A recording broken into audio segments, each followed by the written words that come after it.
સુરત શહેરની crime branch પોલીસે વેપારીનું અપહરણ કરી ₹2 કરોડની ખંડરી માંગવા બાબતે નોંધાયેલ ગુનામાં જેલમાંથી વચગાળાના જામીન મેળવી જામીન પરથી 1 વર્ષથી ફરાર આરોપીને ઝડપી પાડ્યો।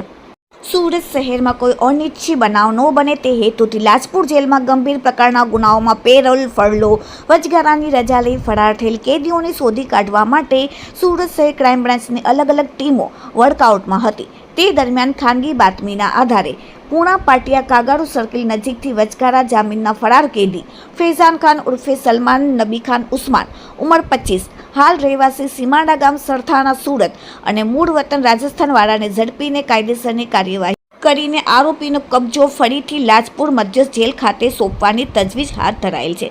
આરોપીનો ઉમરા પોલીસ સ્ટેશનમાં જુદી જુદી કલમો લગાડીને ગુનો નોંધાયેલ હતો। લાજપુર મધ્યસ્થ જેલમાં કાચા કામના કેદી તરીકે સજા હેઠળ હતો।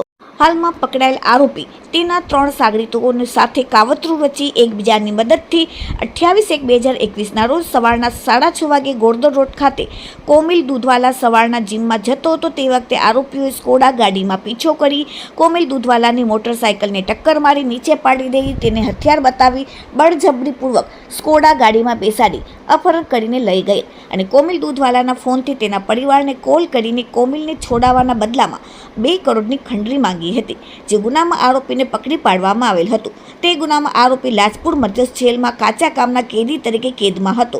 આરોપીએ પૈસાની સગવડ કરાવવા સબબ નામદાર કોર્ટમાં હાઈકોર્ટમાં 11/4/2024થી દિવસ 7માં વચગાળાના જામીન ઉપર મુક્ત કરવામાં આવેલ, જે મુદત પૂરી થવા છતાં જેલમાં હાજર નહીં ફરાર થઈ ગયેલ હતો, જેથી કેદીને મળેલ હકીકતને આધારે આજરોજ પકડી પાડવામાં આવેલ છે। Bureau report, daily India TV, Surat.